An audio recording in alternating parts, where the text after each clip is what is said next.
മലമ്പുഴ 1-ാം വാർഡിൽ പൂട്ടിക്കിടക്കുന്ന ration shop തുറക്കണമെന്നാവശ്യപ്പെട്ടാണ് പൊതുപ്രവർത്തകനായ P D. Balakrishnan സുതാര്യ കേരളത്തിൽ പരാതി നൽകിയത്. പ്രദേശത്ത് ആദിവാസികൾ ധാരാളമായി താമസിക്കുന്നുണ്ട്. ഇവർക്കെല്ലാവർക്കും ഈ റേഷൻ കട വളരെയധികം പ്രയോജനകരമായിരുന്നു. എന്നാൽ ഇത് പൂട്ടിയതോടെ റേഷൻ സാധനങ്ങൾ വാങ്ങിക്കുന്നതിനായി 30 കിലോമീറ്ററോളം യാത്ര ചെയ്താണ് പോയിരുന്നത്. ഇത്രയും ദൂരം യാത്ര ചെയ്ത് ഭക്ഷ്യസാധനങ്ങൾ വാങ്ങാൻ വരുമ്പോൾ സ്റ്റോക്കില്ലെങ്കിൽ അത് ഇവർക്ക് വളരെ ബുദ്ധിമുട്ടുണ്ടാക്കിയിരുന്നു. അതുകൊണ്ട് പലരും റേഷൻ സാധനങ്ങൾ വാങ്ങാതായി. തുടർന്ന് വിഷയം ബഹുമാനപ്പെട്ട മുഖ്യമന്ത്രിയുടെ ശ്രദ്ധയിൽപ്പെടുത്തുകയും റേഷൻ കട തുറക്കുന്നതിനാവശ്യമായ നടപടികൾ സ്വീകരിക്കാൻ മുഖ്യമന്ത്രി ജില്ലാ സപ്ലൈ ഓഫീസർക്ക് നിർദ്ദേശം നൽകുകയും ചെയ്തു.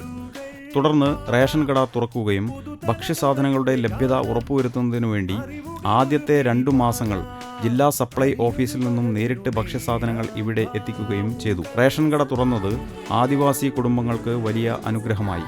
സുതാര്യ കേരളം വഴി ഒരു പരാതി കൊടുക്കുകയും റേഷൻ കട അടഞ്ഞു കിടന്ന റേഷൻ കടയിൽ 2 മാസത്തോളം സപ്ലൈ ഓഫീസിൽ നിന്ന് നേരിട്ട് മുഖ്യമന്ത്രി ഇടപെട്ട് വീഡിയോ കോൺഫറൻസ് വഴി റേഷൻ സുഗമമായി വിതരണം ചെയ്യുകയും റേഷൻ കട തുടർന്ന് പ്രവർത്തിക്കുകയും തുറന്ന് ആദിവാസി മേഖലയായ 1, 2, 3 വാർഡിൽ സ്ഥിതി ചെയ്യുന്ന റേഷൻ കടയിൽ ആദിവാസികൾക്ക് റേഷൻ സാധനങ്ങൾ വാങ്ങുവാൻ സുഗമമായി വിതരണം ചെയ്യുവാനും റേഷൻ കട പ്രവർത്തിക്കുന്നു. ആയതിനാൽ മുഖ്യമന്ത്രിക്കും സുതാര്യ കേരളത്തിനും നന്ദി പറയുന്നു.